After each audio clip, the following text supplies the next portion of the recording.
A família não me convidou para o Natal, mas me enviou a fatura de contrabarra cifrão 52.000 pelo carro da minha irmã. Então meu nome é Amber Mitchell, e aos 29 anos, eu pensava que entendia o que significava decepção familiar. Ser excluída do Natal foi doloroso, mas nunca esperei o que veio depois. Quando abri aquele envelope contendo uma fatura de $52.000 pelo carro novo da minha irmã Jéssica, algo dentro de mim finalmente estourou. 10 anos de manipulação financeira e chantagem emocional culminaram naquele momento. Eles foram longe demais desta vez. Então fiz uma ligação que mudou tudo. Se você está assistindo isso de uma reunião familiar, valorize essas conexões genuínas. Dê like e se inscreva enquanto eu conto como finalmente me defendi e descobri o que família de verdade significa. Cresci no condado de Westchester, Nova York, numa casa colonial de 5 quartos com gramados bem cuidados e uma garagem para 3 carros. Por fora, a família Mitchell parecia perfeita. Meu pai Richard era um banqueiro de investimentos bem-sucedido, e minha mãe Diana mantinha seu status como figura presente nos círculos de caridade locais. No papel, tínhamos tudo. Na realidade, nossa casa era um deserto emocional onde o amor era condicional e vinha com recibos. Desde o momento em que minha irmã Jéssica nasceu quando eu tinha 4 anos, a dinâmica mudou. Ela era filha dourada, bonita e carismática de maneiras que eu nunca conseguiria igualar. Enquanto eu era estudiosa e responsável, Jéssica era vibrante e espontânea. Meus pais adoravam essas qualidades nela, mas as achavam irritantes em mim. Quando Jéssica fazia birras, ela era apaixonada.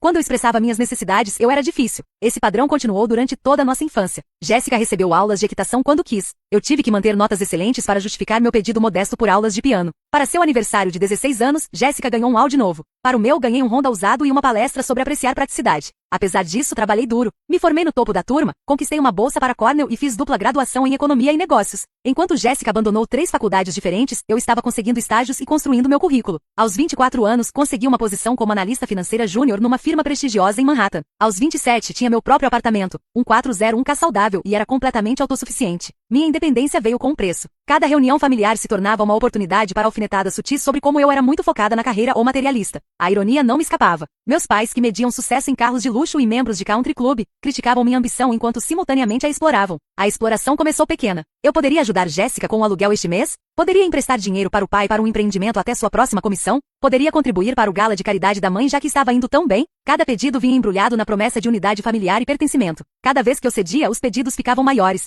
3 anos atrás, paguei a dívida do cartão de crédito da Jéssica de $12.000 depois que ela prometeu chorando ser mais responsável. 6 meses depois, ela estourou o limite novamente numa viagem de luxo para Bali. Quando expressei minha frustração, minha mãe me puxou de lado e explicou que Jéssica apenas experiencia a vida diferentemente e me lembrou de como eu era abençoada por ter estabilidade financeira. No ano passado, cobri a conta do imposto predial dos meus pais quando alegaram estar um pouco apertados, apesar de terem comprado uma casa de veraneio nos Hamptons no mesmo mês. Quando questionei isso, meu pai me lembrou que eles tinham sacrificado tudo pela minha educação, convenientemente esquecendo minhas bolsas e empréstimos estudantis, que eu tinha acabado de terminar de pagar. Apesar desses incidentes, eu ainda ansiava por sua aprovação. Este outubro passado, fiz mais uma tentativa de reparar nosso relacionamento. Sugeri um fim de semana familiar em Manhattan, por minha conta. Reservei uma suíte num hotel boutique, consegui ingressos para um show da Broadway que Jéssica tinha mencionado querer ver, e fiz reservas num restaurante exclusivo. O fim de semana foi agradável o suficiente, embora minha mãe tenha passado a maior parte criticando o tamanho e localização do meu apartamento. Enquanto Jéssica monopolizou conversas com histórias dramáticas sobre seu último drama amoroso. Depois daquele fim de semana, as tensões com Jéssica escalaram ainda mais. Ela começou a me ligar no trabalho com emergências financeiras e mandava mensagens passivo-agressivas quando eu não conseguia responder imediatamente. Enquanto isso, meus pais aumentaram suas comparações não tão sutis, sempre enquadrando a irresponsabilidade financeira da Jéssica como viver a vida ao máximo, enquanto minha estabilidade era de alguma forma uma falha de caráter. Conforme novembro passou para dezembro, me vi tanto temendo quanto desejando a temporada natalina. Apesar de tudo, já tinha comprado presentes cuidadosos para todos e estava me preparando mentalmente para a dança familiar de buscar aprovação enquanto estabelecia limites. Não tinha ideia de que este Natal seria diferente da maneira mais dolorosa possível. A percepção veio em 15 de dezembro, uma quarta-feira comum que se tornou tudo menos isso. Durante meu intervalo para almoço, estava rolando o Instagram quando vi o post da minha prima Taylor mostrando toda a minha família reunida ao redor de uma árvore de Natal na casa dos meus pais. Natal antecipado da família Mitchell. Tão abençoada por ter todos juntos, dizia a legenda. Todos exceto eu. Fiquei olhando para o telefone, tentando processar o que estava vendo. Lá estava meu pai cortando um peru, minha mãe arrumando presentes, Jéssica rindo com nossas tias e tios,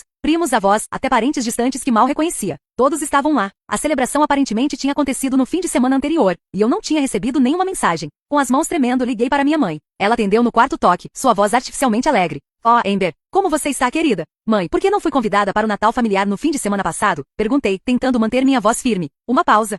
Isso. Bem, foi muito de última hora, querida. Sabíamos que você sempre está tão ocupada com o trabalho. E Jéssica mencionou que você tinha dito a ela que tinha planos. Eu não tinha dito nada disso para Jéssica. Quando apontei isso, minha mãe suspirou dramaticamente. Amber, por favor, não comece. Foi apenas uma reunião casual, nada formal. Você sabe como Jéssica fica quando se sente ofuscada por você. Ela está passando por um momento difícil agora, e não queríamos criar tensão. Você entende, não é, querida? Você sempre foi nossa forte. Ser a forte era código para aquela que podemos dispensar sem consequências. Antes que eu pudesse responder, ela acrescentou que me viriam no dia de Natal para a celebração de verdade. O convite parecia uma reflexão tardia, um osso jogado para me pacificar. Mais tarde naquela noite, Jéssica me mandou uma série de mensagens. Desculpa você ter perdido a festa. Foi tão divertido. Mamãe disse que você estava ocupada mesmo. A propósito, pode me ajudar a escolher o presente da mamãe? Estou pensando em joia, mas preciso da sua opinião financeira, RS. Nenhum reconhecimento da exclusão. Nenhum pedido de desculpas genuíno. Apenas outro pedido por dinheiro disfarçado de união fraternal. Naquela noite fiquei acordada repassando anos de incidentes similares. As férias familiares para Cancún que descobri através de fotos no Facebook. Meu jantar de formatura onde todos chegaram 3 horas atrasados porque Jéssica teve um pequeno acidente que exigiu atenção familiar imediata. Minha celebração de promoção que foi cortada quando Jéssica ligou chorando sobre um término. Pela manhã, tinha tomado uma decisão. Mandei mensagem para minha mãe dizendo que não me juntaria a eles no dia de Natal afinal. Tinha feito outros planos. Que planos poderiam ser mais importantes que família? Ela respondeu imediatamente. Família. A palavra tinha se tornado tão vazia. Não respondi. Em vez disso, liguei para minha amiga Leia, que há anos me convidava para me juntar às celebrações natalinas da família dela. Diferente da minha família biológica, os pais da Leia sempre me trataram com carinho genuíno quando eu visitava. Faziam perguntas sobre meu trabalho e realmente escutavam as respostas. Lembravam de detalhes sobre minha vida sem manter um placar do que eu poderia fazer por eles. Claro que você pode se juntar a nós, disse Leia sem hesitação. Mamãe sempre coloca um lugar para você mesmo. Você é família para nós, Amber. O contraste entre essa aceitação imediata e a exclusão calculada da minha própria família trouxe lágrimas aos meus olhos. Nos dias que antecederam o Natal, me joguei em criar novas tradições. Ajudei a família da Leia a decorar a árvore. Fiz biscoitos usando a receita da avó dela. Embrulhei presentes cuidadosos para pessoas que realmente valorizavam minha presença. Pela primeira vez em anos, senti o calor genuíno que a temporada natalina deveria trazer. Enquanto isso, meu telefone vibrava com mensagens cada vez mais manipuladoras da minha família. Meu pai ligou para dizer que eu estava partindo o coração da sua mãe. Jéssica alternava entre mensagens de chantagem emocional e demandas por conselhos de compras. Parentes com quem mal falava durante o ano de repente tinham opiniões sobre minha decisão egoísta. A única mensagem que não parecia tóxica veio da minha tia Patrícia, irmã do meu pai, que sempre foi meio outsider também. Soube que você não vem para o Natal, ela disse quando atendi sua ligação. Garota esperta. Queria que você soubesse que a reunião casual foi planejada 3 meses atrás. Vi os convites quando estava na casa dos seus pais em setembro. A confirmação da exclusão deliberada doeu, mas também trouxe clareza. Tia Patrícia continuou compartilhando algumas fofocas familiares que de repente fizeram o timing suspeito. Jéssica bateu o carro dela no mês passado, sabe? Dirigiu direto para um fosso depois de uma das noitadas dela. Seus pais estão se virando para descobrir como conseguir um substituto sem mexer no fundo da reforma dos Hamptons. Agradeci minha tia pela honestidade e tentei tirar a informação da minha mente. Estava determinada a aproveitar um Natal pacífico com pessoas que realmente me queriam por perto. O dia de Natal com a família da Leia foi tudo que eu não sabia que precisava. Comemos demais, jogamos jogos de tabuleiro e compartilhamos histórias sem agenda ou manipulação. Ninguém mantinha um placar de quem deu o que ou comentava sobre minhas escolhas de carreira. Quando o pai da Leia fez um brinde à família, tanto a de sangue quanto a escolhida, senti um sentimento de pertencimento que não experimentava há anos. Voltei para meu apartamento naquela noite com torta sobrando, abraços genuínos e um convite para a celebração de ano novo deles. Pela primeira vez, não senti necessidade de verificar mensagens da minha família biológica. Estava começando a entender que família deveria adicionar à sua vida, não drenar dela. Mal sabia que minha jornada para essa percepção estava prestes a acelerar dramaticamente. Janeiro chegou com a melancolia típica pós-feriados de Nova York, céu cinzas, neve suja, e a ressaca coletiva de voltar à vida normal após a temporada festiva. Me joguei de volta ao trabalho, encontrando conforto em projeções que se comportavam de acordo com regras lógicas, diferente da dinâmica familiar. 3 semanas depois do Natal, estava começando a me sentir eu mesma novamente. A dor da exclusão tinha diminuído para uma dor surda, e estava focando nas minhas resoluções de ano novo, estabelecer melhores limites, priorizar relacionamentos genuínos, e finalmente fazer aquele curso de certificação financeira que vinha adiando. Então o envelope chegou. Era quinta-feira à noite quando peguei minha correspondência. Entre as contas usuais e panfletos havia um envelope manila grosso com o endereço de retorno dos meus pais. Sem bilhete e apenas meu nome e endereço na caligrafia elegante da minha mãe. Curiosa, abri enquanto subia de elevador para meu apartamento. Dentro havia uma pilha de papéis. A primeira página era uma fatura de $52 mil da Luxury Motors of Westchester. O comprador, Jessica Mitchell. O coavalista, Amber Mitchell. Quase deixei os papéis caírem de choque. Abaixo da fatura estava a documentação de empréstimo para um Mercedes GLE Coupé novo com pagamentos mensais de $1.138 por 60 meses. Minha assinatura aparecia na linha de coavalista, uma assinatura que eu nunca tinha fornecido. Com as mãos tremendo, consegui abrir a porta do meu apartamento antes de desabar no sofá. Folheei os papéis restantes, documentos de seguro, informações de garantia estendida e um bilhete manuscrito da Jéssica. Obrigada por ajudar com o carro novo. O velho estava destruído e eu precisava de transporte confiável. Mamãe e papai disseram que você entenderia já que você está indo tão bem. Detalhes de pagamento anexos. Primeiro vence 1º de fevereiro. Te amo, mana. Xoxo. A naturalidade casual do bilhete me embrulhou o estômago. Imediatamente liguei para meus pais, meu coração batendo forte no peito. Meu pai atendeu no segundo toque. Amber, você recebeu a papelada que mandamos? Pai, o que é isso? Nunca concordei em ser coavalista do carro da Jéssica. Essa não é minha assinatura. Agora, Amber, ele disse no tom condescendente que tinha aperfeiçoado ao longo dos anos. Não seja dramática. Sabíamos que você ia querer ajudar sua irmã. Ela passou por um trauma com um acidente. O acidente que foi culpa dela porque estava dirigindo bêbada. Rebati, lembrando da revelação da tia Patrícia. Isso é irrelevante. Ela precisa de um carro para seu novo emprego. Que novo emprego? Pelo que eu sabia, Jéssica não tinha emprego estável há anos. Ela tem uma entrevista na próxima semana, mas precisa causar boa impressão. O Mercedes vai ajudar com isso. A absurdidade da declaração seria cômica se não fosse tão irritante. Pai, alguém falsificou minha assinatura. Isso é fraude. Nunca concordei com isso. Sua mãe assinou por você, ele disse desdenhosamente. Sabíamos que você seria difícil sobre isso, mas família ajuda família. Você ganha mais que suficiente para cobrir os pagamentos. Fiquei sem palavras. A admissão casual da fraude, a suposição de que minha renda era deles para alocar, o desrespeito completo pela minha autonomia. Era impressionante em sua audácia.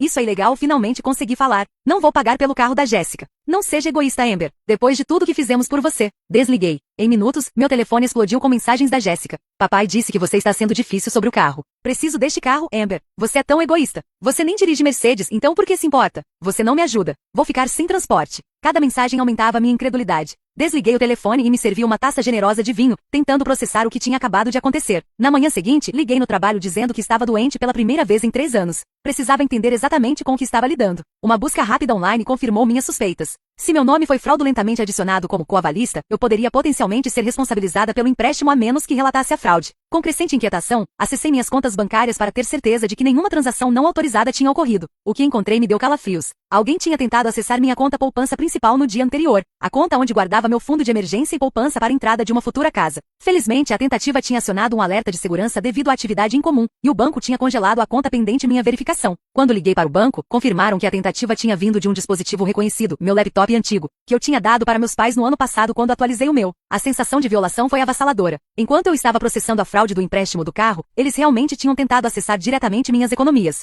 Isso não era apenas senso de direito, era roubo calculado. Naquela tarde, recebi um e-mail da minha mãe. Amber, seu pai está muito desapontado com sua reação. Jéssica está de coração partido que você a abandonaria em sua hora de necessidade. Como sua mãe, devo dizer que te criei melhor que isso. Família fica unida. O carro já foi comprado e Jéssica o adora. Não estrague isso para ela. Ela está planejando postar sobre isso no Instagram este fim de semana e quer te agradecer publicamente pela sua generosidade. Não há envergonhe criando drama. O e-mail encapsulava perfeitamente a dinâmica familiar. Meus sentimentos eram irrelevantes. Os desejos da Jéssica eram supremos, e meu único valor era o que eu poderia fornecer. A menção às redes sociais foi particularmente reveladora. Aparências importavam mais que ética ou legalidade. No fim do dia, meu choque tinha se transformado em outra coisa: determinação. Pela primeira vez, via o comportamento da minha família com perfeita clareza. Isso não era amor. Isso nem era família. Isso era exploração. E tinha durado tempo suficiente. Marquei um encontro com o advogado para o dia seguinte. Então liguei para a tia Patrícia. Não estou surpresa, ela suspirou depois que expliquei a situação. Fizeram algo similar com seu primo Ryan alguns anos atrás com uma das compras de timeshare deles. Ele acabou pagando em vez de brigar. Estão contando que você faça o mesmo. Desta vez não, eu disse, me surpreendendo com a firmeza na minha voz. Não mais. O escritório do advogado ficava numa brownstone convertida no centro da cidade, interiores em madeira quente contrastando com o frio de janeiro lá fora. Natalie Hoffman, a advogada que Leia tinha recomendado, revisou os documentos com olho experiente, sua expressão ficando cada vez mais preocupada. Isso é fraude clássica, ela disse finalmente, removendo os óculos de leitura. Sua mãe falsificou sua assinatura num documento financeiro legalmente vinculativo. O fato de ela ser sua mãe não torna menos criminoso. Quais são minhas opções? Perguntei, segurando minha xícara de café para me aquecer. Você tem várias, nenhuma agradável, ela respondeu candidamente. Pode denunciar a fraude à polícia, o que provavelmente resultaria em acusações criminais contra sua mãe. Pode denunciar ao banco e concessionária como fraude sem fazer acusações, embora eles possam seguir com ação própria. Ou pode pagar por um carro que nunca concordou em comprar. Colocado tão diretamente, a escolha parecia óbvia, mas décadas de condicionamento me fizeram hesitar. Se eu denunciar a fraude, o que acontece com o carro? Muito provavelmente será retomado, a menos que sua irmã ou pais possam se qualificar para um empréstimo sem você. Dado que você me contou sobre os hábitos financeiros deles, isso parece improvável. Assenti processando essa informação. E meu relacionamento com minha família? Natalie me deu um olhar simpático. Não posso aconselhar sobre esse aspecto. Mas se pergunte, que tipo de relacionamento você tem atualmente com pessoas que cometeriam fraude contra você? Era uma pergunta justa, e uma que me assombrou quando saí do escritório dela com uma estratégia legal clara, mas um turbilhão emocional. Quando liguei meu telefone novamente, tinha 17 chamadas perdidas e 36 mensagens de texto. Meu pai tinha escalado para ameaças. Se você continuar com essa bobagem de fraude, pode se considerar cortada desta família permanentemente. Sua mãe está inconsolável com sua ingratidão. Jéssica tinha alternado entre raiva e manipulação. Já mostrei meu carro novo para todo mundo. Como você pode fazer isso comigo? Te falei sobre a entrevista de emprego. Preciso causar boa impressão. Lembra quando te cobrei quando você bateu o barco do papai? Você me deve. Eu nunca tinha batido o barco do nosso pai. A alavancagem fabricada era quase impressionante em seu desespero. Até membros da família estendida tinham sido recrutados. Primos com quem falava talvez uma vez por ano de repente estavam me mandando mensagens sobre lealdade familiar e ajudar os necessitados. Tio Robert, irmão do meu pai e sócio de negócios. Ligou para me lembrar que disputas familiares deveriam ficar privadas e sugeriu que eu estava sendo excessivamente legalista sobre um simples mal-entendido. A campanha de pressão coordenada apenas fortaleceu minha determinação.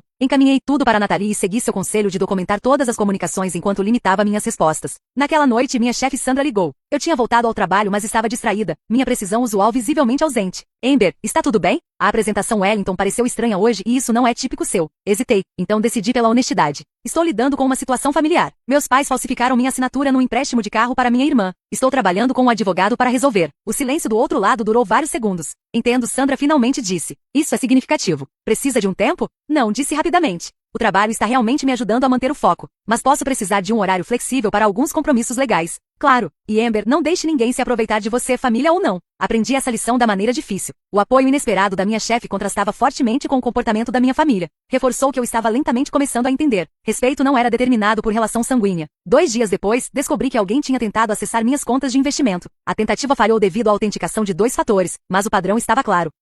Imediatamente mudei todas minhas senhas e perguntas de segurança, removendo qualquer informação que minha família pudesse saber. Então minha mãe ligou. Amber Elizabeth Mitchell, ela começou usando meu nome completo como sempre fazia quando aplicava culpa. Precisamos discutir essa situação do carro como adultas. Seu pai e eu estamos fazendo jantar amanhã à noite. Jéssica estará lá. Esperamos você às 7. Não era um convite. Era uma convocação. No passado, eu teria obedecido imediatamente ansiosa por qualquer oportunidade de ganhar a aprovação deles. Desta vez, concordei por razões totalmente diferentes. Precisava estabelecer limites cara a cara. Na noite seguinte, cheguei na casa dos meus pais exatamente no horário. A colonial familiar parecia igual ao sempre, perfeitamente mantida, impressionantemente imponente e totalmente fria. Pela janela da frente, podia ver o Mercedes novo da Jéssica estacionado proeminentemente na entrada enquanto os veículos dos meus pais estavam guardados na garagem. Minha mãe atendeu a porta com um beijo no ar que não chegou bem na minha bochecha. Finalmente pronta para ser razoável, ela perguntou, me levando para a sala de jantar onde meu pai e Jéssica esperavam. Jéssica estava mexendo no telefone, mal olhando quando entrei. Meu pai estava de pé perto da lareira, copo de uísque na mão, sua expressão uma mistura praticada de desapontamento e autoridade. Sente-se, Amber, ele disse, gesticulando para a cadeira em frente a Jéssica.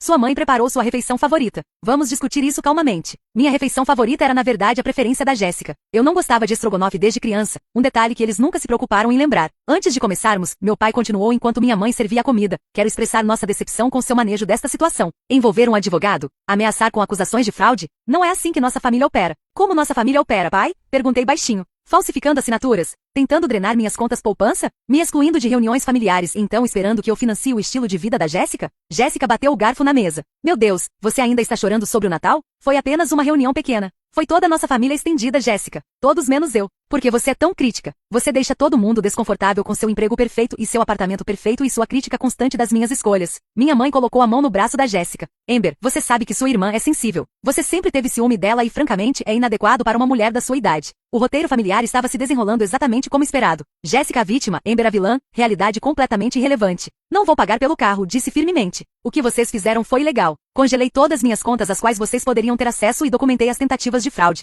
O rosto do meu pai escureceu. Depois de tudo que fizemos por você, o que exatamente vocês fizeram por mim? Interrompi, me surpreendendo. Trabalhei pelas minhas bolsas. Paguei meus empréstimos estudantis. Construí minha carreira através de trabalho duro e disciplina. Enquanto isso, vocês apoiaram Jéssica através de múltiplas graduações falhadas, atiraram de dívidas de cartão de crédito. E agora cometeram fraude para comprar um carro de luxo que ela não pode pagar. Nós te criamos, minha mãe retrucou. Te demos um lar e oportunidades educacionais. Isso é literalmente o requisito legal mínimo de paternidade, rebati. E vocês me fazem pagar por isso desde então, como se eu devesse ser eternamente grata por responsabilidades parentais básicas. Jéssica, sempre rápida para escalar, se levantou tão abruptamente que sua cadeira tombou. Você acha que é muito melhor que todo mundo. Notícia, ninguém gosta de você. Até seu namorado te deixou porque você é uma vadia fria e calculista. Meu ex-namorado na verdade tinha me deixado porque estava traindo com Jéssica. Um fato que eles não sabiam que eu sabia. A crueldade casual foi esclarecedora. Essas pessoas não apenas estavam me aproveitando financeiramente. Elas ativamente me desprezavam enquanto simultaneamente esperavam que eu financiasse seu estilo de vida. Se você não pagar por este carro, meu pai disse, sua voz perigosamente baixa, você não é mais parte dessa família. Sem feriados. Sem herança, sem conexão com o nome Mitchell. A ameaça que uma vez me teria devastado agora parecia quase libertadora. Vocês estão me pedindo para escolher entre $52 mil por um carro que nunca concordei em comprar e uma família que comete fraude contra mim, tenta roubar de mim, e me trata com desrespeito consistente. Me levantei, guardanapo colocado elegantemente ao lado da minha refeição intocada. Essa não é realmente uma escolha difícil. Enquanto caminhava em direção à porta, minha mãe gritou atrás de mim. Jéssica precisa daquele carro. O que ela deveria fazer? Me virei uma última vez. A mesma coisa que eu fiz quando precisei de transporte. Comprar um carro que ela realmente pode pagar. A volta para casa foi um borrão. Adrenalina correndo pelas minhas veias. Finalmente tinha dito coisas que vinha guardando há anos. O alívio era palpável, mas também a dor. Tinha acabado de perder minha família, ou talvez reconhecido a perda que tinha acontecido há muito tempo. As consequências do jantar familiar trouxeram clareza inesperada. Em vez da culpa esmagadora que antecipei, me senti mais leve, como se tivesse largado um fardo que carregava há décadas. Ainda assim, momentos de dúvida apareciam. Estava exagerando? Lealdade familiar era mais importante que autorrespeito? Tinha danificado irreparavelmente relacionamentos que deveriam ser preservados a qualquer custo? Essas perguntas me seguiram através de noites sem sono e dias de trabalho distraídos. Comecei a ver uma terapeuta, a doutora Laura Tin, especializada em trauma familiar. Durante nossa segunda sessão, ela fez uma pergunta que me parou completamente. Amber, se uma amiga te contasse a história sobre a família dela, o que você aconselharia ela a fazer? A resposta veio imediatamente. Diria para ela correr e nunca olhar para trás. Porque é diferente quando é sua própria experiência. Não tinha uma boa resposta. Enquanto isso, minha família escalou sua campanha. Jéssica postou fotos de si mesma com Mercedes em toda a plataforma de rede social, me marcando com legendas como melhor irmã do mundo, hashtag abençoada, hashtag apoio familiar, e quando sua irmã sabe que você merece luxo, hashtag amor fraternal. A narrativa pública deliberada deixou claro, se eu relatasse a fraude, seria vista como a vilã que tirou a posse preciosa da Jéssica por rancor. A abordagem dos meus pais foi mais direta. Começaram a contatar meus amigos e colegas, compartilhando versões editadas da situação que me pintavam como mentalmente instável e ingrata. Vários colegas de trabalho mencionaram receber ligações preocupadas da minha mãe sobre meu estado frágil e confusão financeira. Meu pai até ligou para Sandra, minha chefe, expressando preocupação sobre minha habilidade de lidar com fundos de clientes dada meus problemas emocionais sobre obrigações financeiras familiares. Felizmente, Sandra viu através da manipulação. Seu pai me ligou hoje, ela me disse durante nossa verificação semanal. Nunca ouvi controle de danos tão óbvio na minha vida, e trabalho com firmas de PR de crise regularmente. A invasão da minha vida profissional cruzou mais uma fronteira. Naquela noite, me encontrei com meu consultor financeiro, Marcos, para garantir que meus ativos estivessem completamente seguros. Baseado no que você me contou, recomendo um firewall financeiro completo, ele aconselhou. Novas contas em instituições diferentes, beneficiários atualizados em todas as apólices. E uma verificação de crédito completa para ter certeza de que não há outras surpresas à espreita. A verificação de crédito revelou outro choque. Uma aplicação para cartão de crédito de loja em meu nome de uma varejista de móveis de alta qualidade. Datada apenas 2 dias após a compra do carro. A aplicação tinha sido rejeitada devido ao alerta de fraude que coloquei, mas a tentativa em si foi reveladora. Isso não era apenas sobre o carro da Jéssica. Era o começo do que poderia ter se tornado exploração financeira sistemática. Conforme janeiro virou fevereiro, a campanha de redes sociais da Jéssica tomou uma direção mais sombria. Começou a postar sobre membros da família tóxicos que fingem te apoiar e reconhecer narcisistas na sua vida. A projeção foi quase impressionante. Um post se destacou particularmente. Uma selfie em frente ao Mercedes com a legenda: algumas pessoas preferem destruir o que você ama do que te ver feliz. Mantenha-se forte contra os haters, mesmo quando são família.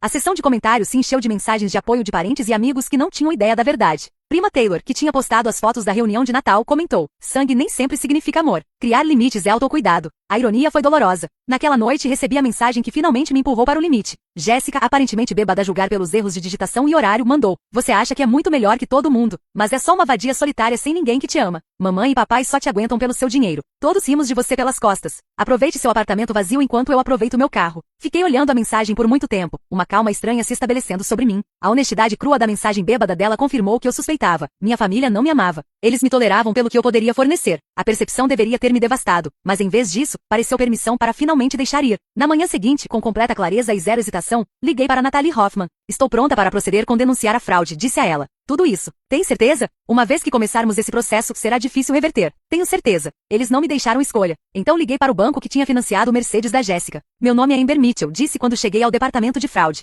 Preciso denunciar uma assinatura falsificada no empréstimo automotivo. O representante fez várias perguntas de verificação, então me transferiu para um gerente chamado Robert. Sua voz era gentil mas profissional enquanto me guiava pelo processo. Expliquei a situação, fornecendo datas, documentação e informações de contato para Natalie. Entendo que isso deve ser difícil, senhora Mitchell, Robert disse. Fraude familiar é infelizmente comum, mas denunciar requer coragem. O que acontece agora? Perguntei. Conduziremos uma investigação que tipicamente leva 5 a 7 dias úteis. Se confirmarmos a fraude, como parece provável baseado no que você compartilhou, o empréstimo será removido do seu nome e relatório de crédito. O credor então tomará ação apropriada sobre o veículo. Quer dizer retomada? Muito provavelmente sim, a menos que a outra parte possa se qualificar para o empréstimo independentemente. Eu sabia que Jéssica não poderia. Seu crédito estava destruído por anos de pagamentos perdidos e cartões estourados. Meus pais provavelmente poderiam pagar as prestações, mas seria improvável que assumissem a dívida eles mesmos. Isso derrotaria todo o seu propósito de colocar em meu nome. Entendo, disse. Por favor, prossiga. Depois de desligar, sentei no meu apartamento silencioso, o peso da minha decisão se estabelecendo ao meu redor. Tinha acabado de iniciar um processo que provavelmente resultaria na minha irmã perdendo o carro e potencialmente levaria a acusações criminais contra minha mãe por fraude. A família que conhecia estava irreparavelmente despedaçada, mas ao lado da dor havia algo inesperado: orgulho. Pela primeira vez na vida tinha me defendido contra as pessoas que vinham me explorando há anos. O custo foi alto, mas a alternativa, continuar sendo refém financeira e emocional deles, não era mais aceitável. Peguei meu telefone e mandei mensagem para Leia. Fiz isso. Denunciei a fraude. Sua resposta veio imediatamente. Estou tão orgulhosa de você. Quer vir jantar? papai está fazendo sua lasanha famosa. Sorri através das lágrimas. Família, família de verdade, ainda era possível. Só não com as pessoas que compartilhavam meu DNA. O banco se moveu mais rápido que esperado. Apenas 3 dias após meu relatório, recebi uma ligação de Robert no departamento de fraude. Senhora Mitchell, nossa investigação confirma que sua assinatura foi falsificada nos documentos do empréstimo. Removemos o empréstimo do seu relatório de crédito e responsabilidade financeira. Estamos prosseguindo com retomada do veículo. Quão cedo isso vai acontecer? Perguntei, meu estômago apertando apesar da minha certeza de que estava fazendo a coisa certa. O agente de retomada foi designado. Poderia ser hoje, amanhã. Eles não fornecem timing específico por razões óbvias. Agradeci e desliguei, me preparando para as consequências. Vieram ainda mais cedo que antecipei. Menos de 2 horas depois, meu telefone explodiu com notificações. Jéssica estava ligando repetidamente, deixando mensagens cada vez mais histéricas entre textos. Levaram meu carro. Como você pôde fazer isso comigo? Estou encalhada no shopping. Você arruinou minha vida. Não respondi. Em vez disso, bloqueei o número dela, algo que deveria ter feito semanas atrás. Meus pais foram os próximos. A voz do meu pai, geralmente tão controlada, tremia de raiva na mensagem. O que você fez é imperdoável. Sua mãe está em lágrimas. Jéssica está devastada. Nunca pensei que minha própria filha pudesse ser tão vingativa e cruel. Não se preocupe em ligar de volta. Você não é mais bem-vinda nesta casa. Bloqueei os números deles também, então metodicamente passei pelos meus contatos, bloqueando todo membro da família que poderia servir como proxy deles. Parecia como cortar membros, mas também como excisão de câncer. Redes sociais se tornaram um campo de batalha. Jéssica postou um vídeo choroso sobre seu carro sendo roubado devido à traição familiar, cuidadosamente criando uma narrativa que a retratava como vítima sem mencionar a fraude. Parentes e amigos da família comentaram com indignação e apoio, condenando o vilão sem nome que tinha machucado a doce Jéssica. Desativei todas minhas contas sociais. A corte da opinião pública não importava. A verdade importava. No dia seguinte, o outro sapato caiu. Minha mãe tinha sido contatada pelo departamento de fraude do banco. Confrontada com evidência da falsificação e potenciais acusações criminais, estava em desespero. O advogado dela ligou para Nathalie, apresentando ofertas vagas de reconciliação familiar e restituição financeira se eu retirasse minha reivindicação de fraude. Estão com medo, Nathalie me disse. O banco tem evidência clara de falsificação, que é crime. Estão esperando que você recue para proteger sua mãe de acusações criminais. O que você aconselha? Perguntei. Isso depende do que você quer. Se seu objetivo é justiça, continuamos. Se seu objetivo é separação com conflito mínimo, poderíamos negociar um acordo que inclui admissão formal de irregularidade, compensação financeira por suas taxas legais, e acordos legalmente vinculativos de que nunca tentarão acessar suas finanças novamente. Escolhi o último. Não queria que minha mãe fosse para a prisão. Não por amor neste ponto, mas porque o drama familiar nunca terminaria se ela se tornasse mártir da causa da Jéssica. Queria encerramento limpo, não uma saga contínua. As negociações do acordo levaram 2 semanas. Meus pais, confrontados com a realidade de potenciais acusações criminais, concordaram com meus termos com velocidade surpreendente. Pagariam todas minhas taxas legais, assinariam admissões notarizadas da fraude, e concordariam com ordens de não contato legalmente vinculativas. Em troca, eu não faria acusações criminais. Durante esse processo, recebi apoio inesperado de lugares que não antecipei. Tia Patrícia ligou para me dizer que estava orgulhosa de mim. Alguém precisava enfrentar eles. Vem fazendo essas coisas há anos, e todo mundo tem medo demais de ser cortado para dizer algo. Ainda mais surpreendentemente, meu primo Ryan entrou em contato. Soube o que aconteceu com o carro. Só queria que você soubesse que passei por algo similar com eles 3 anos atrás. Queria ter tido sua coragem. A família que pensei que ficaria unida contra mim estava revelando rachaduras que nunca notei. Outras vítimas da manipulação dos meus pais que vinham sofrendo em silêncio. O dia que o acordo foi finalizado, recebi uma mensagem de um número desconhecido. Era Jéssica, usando o telefone de uma amiga para contornar meu bloqueio. Você acha que ganhou, mas perdeu tudo. Aproveite seu dinheiro e sua vida vazia. Todos estamos melhor sem você. Suas palavras eram para ferir, mas aterrissaram diferentemente do que ela pretendia. Sim, tinha perdido minha família biológica. Mas o que exatamente eles tinham contribuído para minha vida além de estresse, manipulação e exploração? O vazio que sentia não era da ausência deles. Era de perceber que nunca tinham estado verdadeiramente presentes como membros amorosos da família em primeiro lugar. Naquela noite encontrei Leia e seus pais para jantar. Tinham se tornado meu sistema de apoio durante a aprovação, oferecendo ajuda prática e estabilidade emocional sem julgamento. Para Amber, o pai da Leia brindou, levantando seu copo, por ter a coragem de escolher autorrespeito em vez de apaziguamento. Nem todo mundo faz isso.